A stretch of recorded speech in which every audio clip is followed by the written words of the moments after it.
চলুন আপনাদেরকে আজকে একটা নতুন জিনিস দেখাই। নতুন জিনিস বলতে আমার কাছে তো একদমই নতুন। কারণ ইন্ডিয়াতে আমি এই রকমের জিনিস দেখিনি। মানে এই কালারের জিনিস দেখিনি। তাই জন্যই পুরোপুরি নতুন এটা। এই যে, এই হলো সেই কালো রঙের কাঠবিড়ালি। আমাদের দেশেরগুলো তো ধূসর কালারের হয়।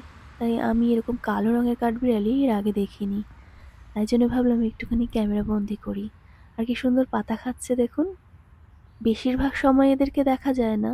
আর এখন যেহেতু প্রায় সিজন শেষ, তাই এদেরকে আবার দেখতে পাচ্ছি। কিন্তু সিজনের শুরুতেও যখন কচি কচি পাতা বেরোচ্ছিল, তখনও কিন্তু আমি এদেরকে দেখিনি। এখন আবার দেখছি দেখা যাচ্ছে। আর তো কিছুদিন পরে গাছের পাতা একদম ঝরে যাবে, এখানে একদম ন্যাড়া হয়ে যায় গাছগুলো। তখন তো এদেরকে একদমই দেখা যায় না। না কাঠবিড়ালি দেখা যায়, না ওই খরগোশ দেখা যায়।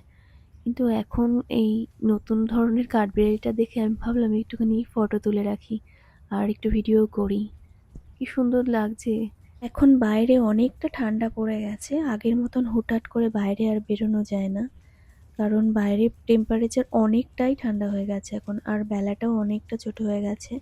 আগে যেমন 9:30-10টা অবধি আলো থাকতো, এখন পুরোপুরি মোটামুটি 7:30-8টার মধ্যেই অন্ধকার হয়ে যাচ্ছে।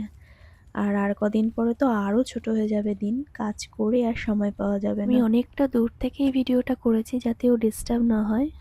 কারণ আমি কাছে গিয়ে ভিডিও করলেও আবার পালিয়ে যেতে পারে। তা ওকে ডিস্টার্ব করবো না, ও ওর মতন থাক, খেলা করুক। আমি আমার ঘরে যাই।